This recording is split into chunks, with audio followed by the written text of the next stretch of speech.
guys, it is Danny here and I'm back with another video.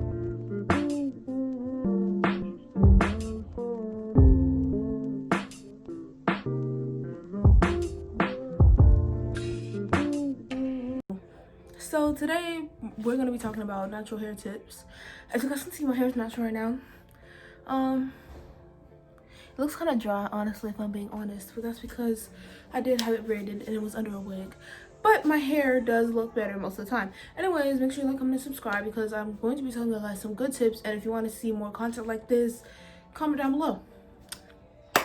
Oh, anyways, so I'm going to be telling you guys things that people usually don't tell you or things that I have learned from my previous experiences.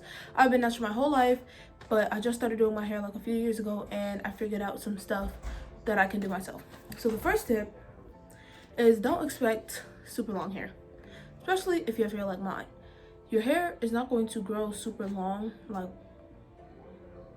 like other people of other ethnicities because we're different and it might not look long with the curls. We're not going to be like the mixed kids. We're not going to be like the mixed kids. Our hair is going to be close to our scalp. It's going to stick to our scalp. Yes, and that's just something that you need to understand with hair growth. My second tip is to try new things. I recently started trying a coconut oil and honey conditioner for my hair, and when I tell you my hair is in love with me, like, that conditioner worked wonders. And I suggest that you guys try that new conditioner. Not new conditioner. I suggest that you guys try that along with various other things. Oh, why can't I talk? Various other things that you might see on Instagram, Pinterest, stuff like that. My third tip is go to a stylist. I have this stylist who's Miss Gale. Yes, she's my hairstylist, and she suggests conditioners and shampoos and stuff for me to use. She critiques what I'm doing with my hair, and that definitely helps. Even though it might get annoying, like I thought I was doing like all that with the Shea Moisture, she critiqued me and that really helped with my hair growth. All that good stuff.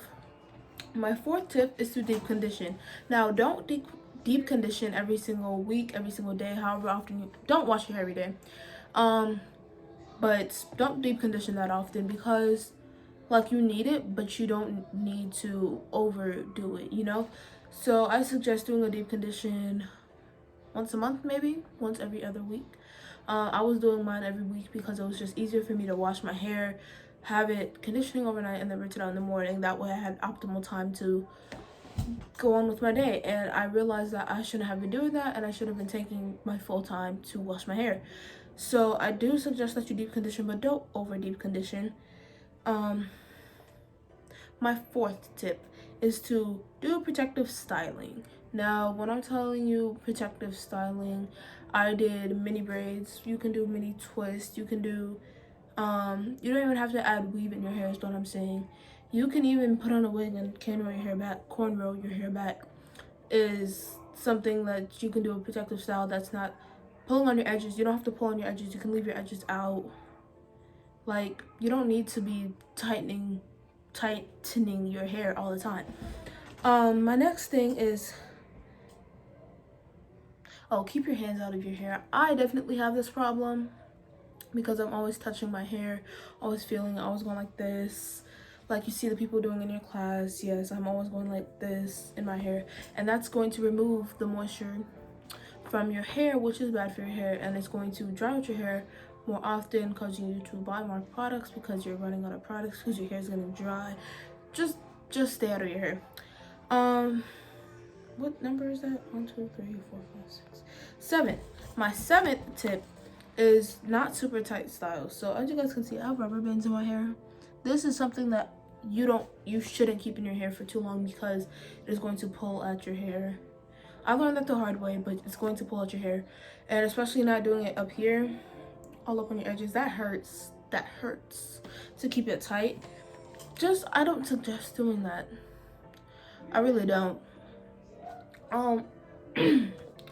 Now I'm just going to be freeballing here because I didn't write down that many tips, but I have a few more tips for you guys. I do suggest braiding your hair, keeping it moisturized. I like to braid my hair while it's conditioned. While it's conditioning, so it can settle and keep it detangled. I do suggest detangling your hair as well. But make sure you don't do dry detangle, because if you dry detangle, you are breaking your hair. If you hear bad sounds coming from your hair, that's not good. So make sure your hair is either soaked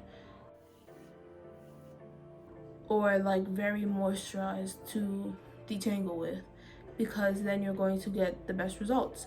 And I also suggest, like, whoa, I might have lash glue in my eye. Okay. I also suggest, like, when you're doing your hair, make sure you're massaging your scalp. Make sure you wear bonnets to sleep or do-rags to sleep. Cover your hair. And that also helps with skincare, because you don't want the hair products all over your pillowcases and all over your face. Nobody wants that. Cover your hair.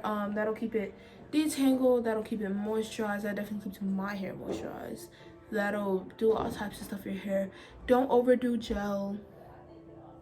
Don't overdo most other things. Don't brush your hair too hard. Don't do that. Do not do that. Do not apply too much heat. I only get my hair straightened once a year, and even when I get my hair straightened once a year, I noticed heat damage, and that was what led me to chop off a lot of my hair. And I do suggest doing that. It doesn't even have to be a huge chop like you see most people cut off this much hair, go completely bald. It does not have to be like that. You can just cut off like 1 or 2 inches off your hair to prevent breakage. Like I was saying before, I got rudely interrupted by a FaceTime call. You need to chop off your hair to prevent breakage, to prevent dryness, to help with new growth. But make sure if you chop off your hair, you're going to change to what you were doing from what you were doing before. So for me, I chopped off my hair and I started using the coconut and honey conditioner. Some people I know, they'll chop off their hair and continue doing the same things that weren't working for them before. I don't suggest doing that. I suggest that you try some new things, because that will help with your hair growth. But don't overload your hair with new things. Don't go and buy out a whole new cabinet full of hair supplies and use all of them instead of your old ones, because that will make your hair go crazy, just like it will make your skin go crazy. Anyway, so those were pretty much all the tips that I had for today. If you have any more tips, if you have any more questions, or if you wanted to suggest more tips to other people, make sure you leave them in the comment section down below, because yes, why not? We love to help each other. Everybody wants long hair, right? Well, not everybody, but anyways, I hope you enjoyed this video, and if you did, make sure you like, comment, and subscribe, because I have more content coming out pretty frequently now, actually. And yes, I love all you guys, all 26 of you guys.